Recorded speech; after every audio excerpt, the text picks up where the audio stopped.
Alright, what's happening, y'all? Wanted to come up with a 2021 off-season free agency mock, and this is going up until the draft. This does not include the draft. Of course, I'm coming with 5 mock drafts throughout the offseason up until late April when the draft happens. But for now, I just want to predict some of the guys we'll cut, some of the guys we won't just bring back, like some of the free agents that we just won't re-sign. And then, of course, take a look at some of the guys that we may end up getting in free agency. There's going to be a crazy free agency with the cap space going down. It's going to get really ugly for some teams. A lot of great players may be available out there. We may be able to snatch them up. This is a nice mix of what I want to do and also what's realistic, because as you'll see, I have us getting Curtis Samuel, but of course I prefer Corey Davis. So a lot of examples like that in there, but there's also some names that I really want us to try to get. And the logic behind a lot of these contracts being so cheap and going for less than what people expect is because there's going to be a lot of guys with the salary cap situation just signing relatively cheap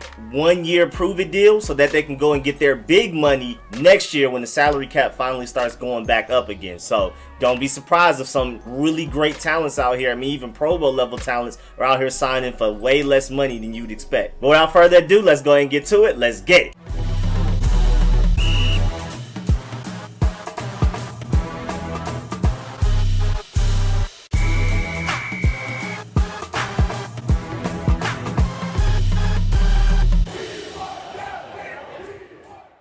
Alright, so first of all, as of today, we're projected to have somewhere like around a little over 39, really around $40 million worth of cap space as of today. But that's before cuts. And that right there gives us top 10, I believe, number 8 cap space money. But we immediately jolt to within the top 5 easily. I think we have the 4th or 3rd. Once you cut Alex Smith, that saves you $13.6 million this year alone. You cut linebacker Jon Bostic, that saves you $2.1 million. And I know Jon Bostic isn't that bad, and $2.1 million isn't a lot of money.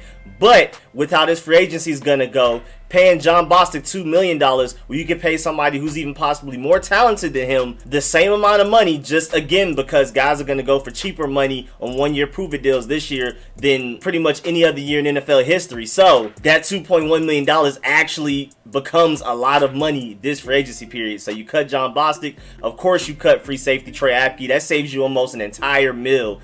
I don't see why you don't do that. Peyton Barber, running back, saves you $1.3 million to cut him. You can always draft a running back late or get an undrafted free agent. Those guys just seem to come out and produce very well as of these past few years. No need to spend big money or a high draft pick on running back at this point, unless you're just getting like a franchise changer. Peyton Barber isn't a franchise changer. You might as well replace him with a cheaper option in the draft. And then linebacker Harvey Clemons. He just doesn't seem like a guy that Ron Rivera or Jack Del Rio, any of those guys, really have an attachment to. I like Harvey Clemons, and I want to see what he can do. I've been waiting for him to get back healthy to show us what he can finally do. He was supposed to be like our baby version of Isaiah Simmons before Isaiah Simmons, but I mean, it just hasn't worked out, and cutting him saves you $1 million, which gives us $58.9 million worth of cap space to work with headed into free agency. And then as far as won't bring backs, it gets a little ugly. I mean, first up, edge rusher Ryan Kerrigan. I know, man, it's a weird way to end his career in DC, but he said already that he wants to start.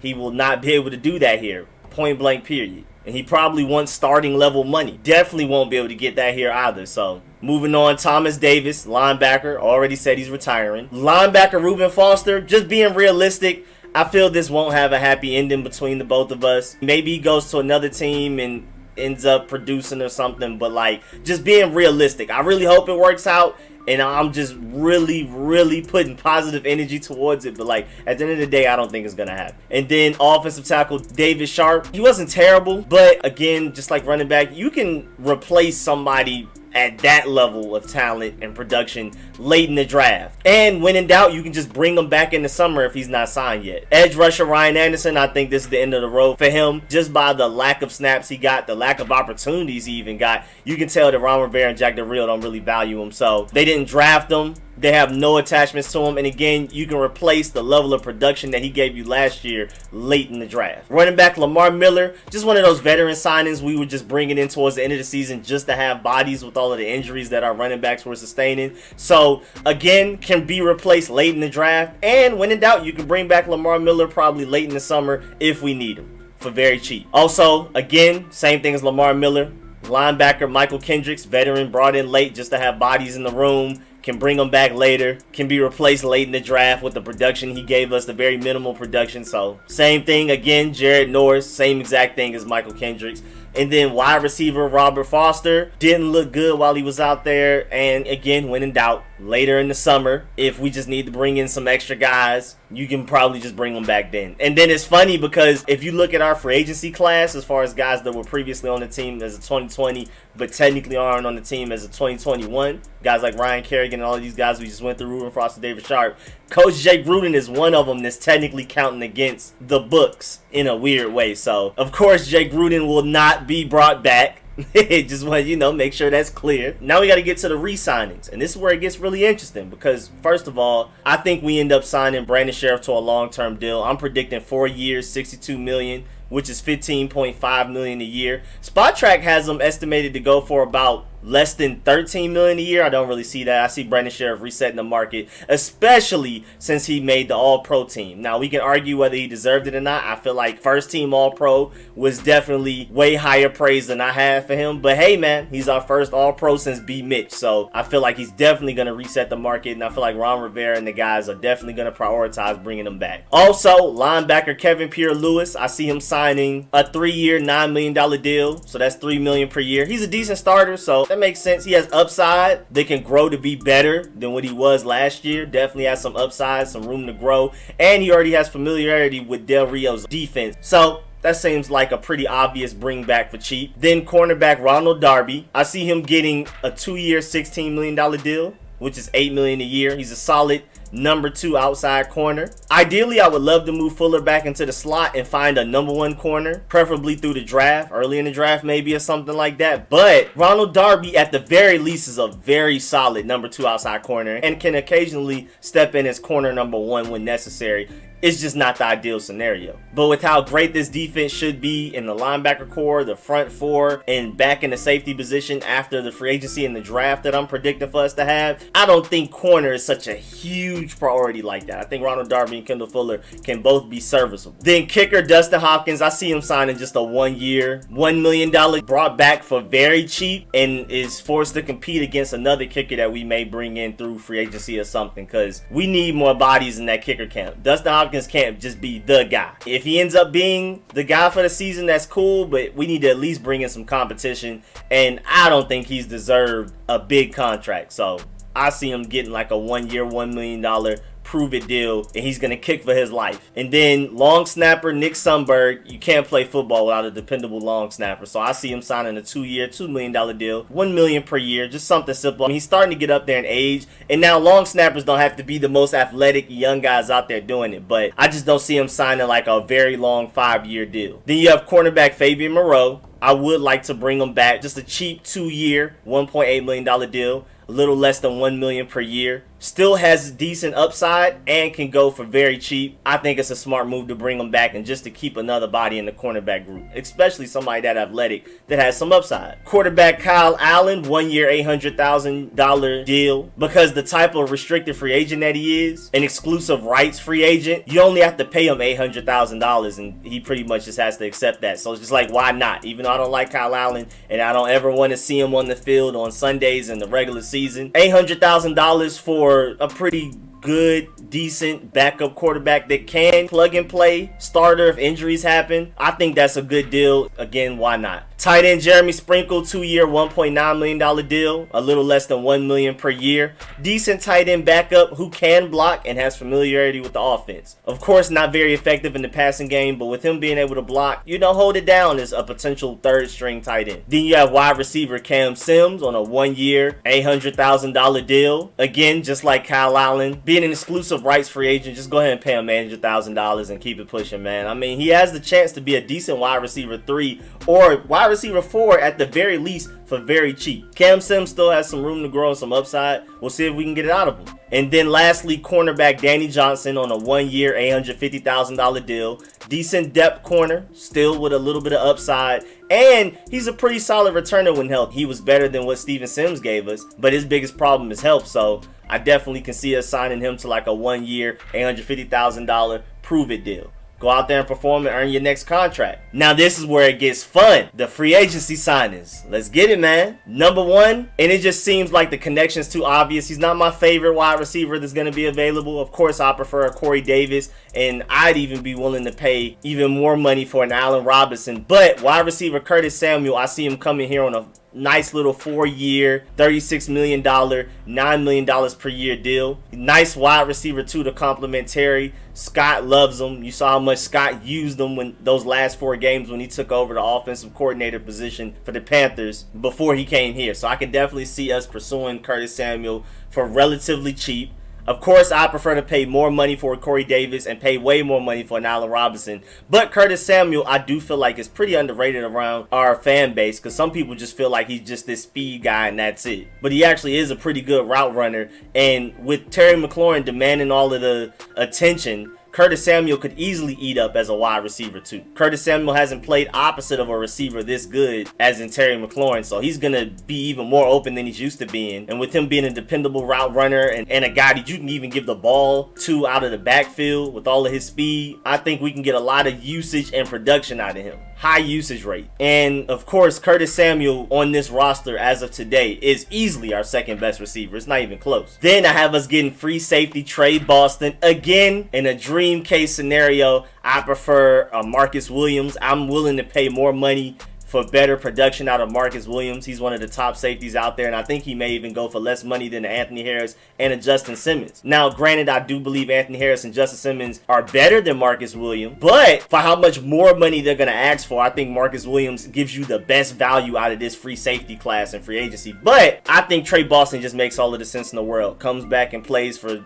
Ron Rivera. He fills a huge gap in our defense, which is a rangy free safety. He's not great at tackling, but that's just one of those things you don't prioritize in your free safety position. That's more of a strong safety trait. We just need him to hold it down when Ronald Darby and Kendall Fuller get beat deep, which happens quite often. Tre Boston can turn our defense into a no-fly zone, and we really need that, for real. I'm pretty sure Jack Del Rio wants to run single high free safety, cover one type things a lot, but he can't because we just haven't had the guy. Trey Apke had all of the athleticism, but had none of the mental part. DeShazer Everett has all of the mental, but none of the athleticism. So I feel like we can definitely get Tre Boston on a 2-year, $8 million deal, $4 million per year. That's a nice, humble deal for him. And maybe after the 2 years, if he goes crazy, he's getting up there in age, but if he goes crazy, maybe he can earn a bigger contract afterwards. Or even after this year, get a big-time extension. Then third, I have us taking tight end Jonnu Smith.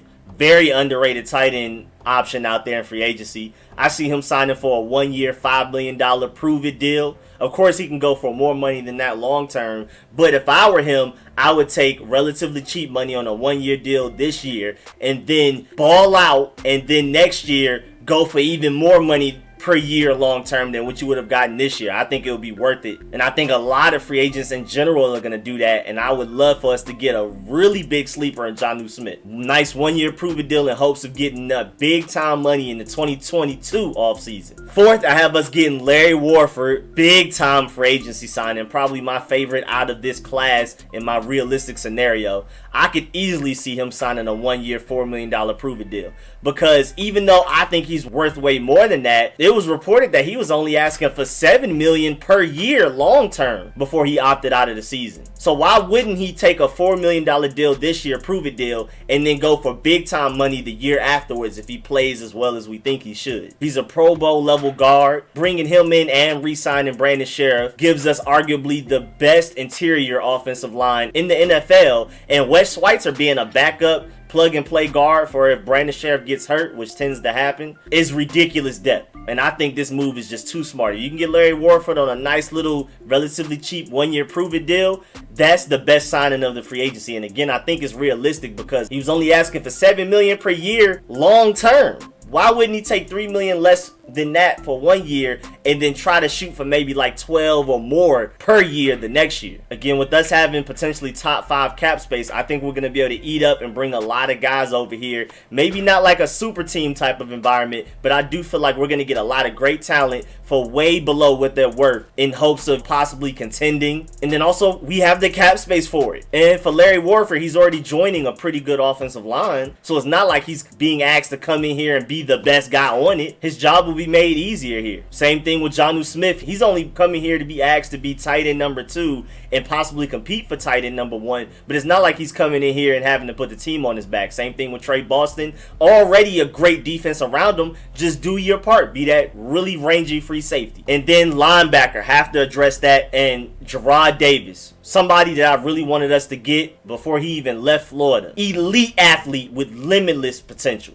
I mean, literally like Bobby Wagner-like potential, but he also has a very low floor like we've seen with his play with the Lions. And I definitely can see him taking a cheaper deal, 1-year prove-it deal, in hopes of getting paid big next year once he's able to prove himself. Because as a rookie, Davis was immediately thrown into the starting role as the team's middle linebacker. And then he had coverage and tackling issues, which led to him getting a reduced role. But then in his second season, he bounced back and basically played around 99% of the Lions' defensive snaps that year. And that's the same year he also learned how to become a great blitzer. He ended up getting 6 sacks. But then in 2019, a regression happened, and it was mostly because of his high ankle sprain that he suffered in preseason, and it pretty much lingered throughout the year. And then the following year, the team declined his 5th-year option, and they brought in a new defensive coordinator and positions coach, so he just kind of ended up being the guy in the back burner that they just didn't even try to develop anymore. He was super far down the depth chart. He played fewer than 20 defensive snaps in 7 games, and he only played in more than 50% of snaps in a game once after week 2. He was literally just disregarded, and I can see him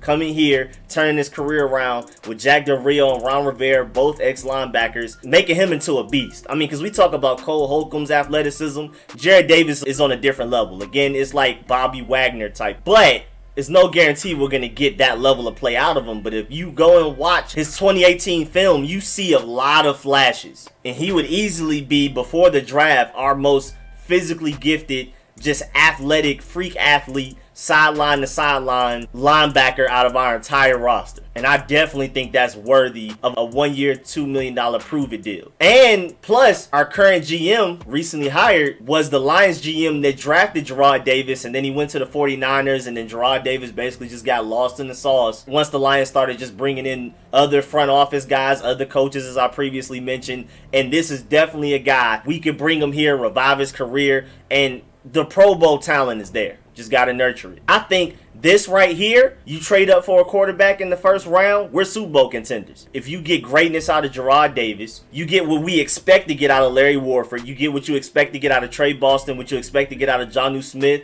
and what we expect to get out of Curtis Samuel even more. Now that Terry McLaurin is going to take all of the attention from the defenses, this is literally a Super Bowl contender after the first round if we get a quarterback. And then the rest of the picks in the draft are just extra. But I also see scenarios where we can end up signing Corey Davis for $13 million a year rather than Curtis Samuel for $9 million a year. But that would mean you have to lose 1 or 2 of these other players I projected us to sign. And I can also see us signing a quarterback like Marcus Mariota if he finally gets released, or Cam Newton after the draft if all else fails. Me personally, I don't really want either of them. I'm team trade up for a quarterback, but I can see us, even after we trade up for a quarterback, let it be Mariota or Cam Newton with potentially Trey Lance, Zach Wilson, or Justin Fields, and Taylor Heineke is our 3-way quarterback room. Let Marcus Mariota or Cam Newton compete against Taylor Heineke for the starting role. Whoever loses that is the backup role, and then the drafted rookie quarterback could just learn behind those two and be ready to start whenever they're ready. It may take a season or 2, who knows? But I think that's the ideal quarterback room in my opinion. So I could definitely see that happening. You probably sign Mariota or Cam Newton, if you do, to possibly like a $4 million 1-year prove-it deal, but we'll see. But that's definitely the theme of all of this, 1-year prove-it deal. That is the theme of this whole offseason. Watch a lot of teams end up signing great talents for cheaper deals than what you would expect, because they're just going for these little 1-year deals so they can go and get their big long-term money the next offseason, the 2022 offseason. But yeah, man, that's the end of this video. I really appreciate the view. I hope y'all enjoyed this. Please let me know what y'all realistic and even possibly a dream case scenario free agent offseason mocks would be. Again, this is more of a realistic one. This isn't like a dream case scenario, but I do feel like after this free agency right here, and we're able to get the quarterback of our dreams, trade up in the draft for one, we're literally Super Bowl contenders immediately, especially within the next 2-3 years. But if Taylor Heinicke can somehow stay durable for a full season, you wouldn't have to sign a Marcus Mariota, a Cam Newton. We'll have one of those traded up quarterbacks learning behind them, and we're ready to go. We're ready to go. This team barely has any holes. And again, this is before we even get to the second round and later the drafts, where I feel like we're going to end up getting a lot of great talents in this draft. So this mock free agency, I feel like, is great.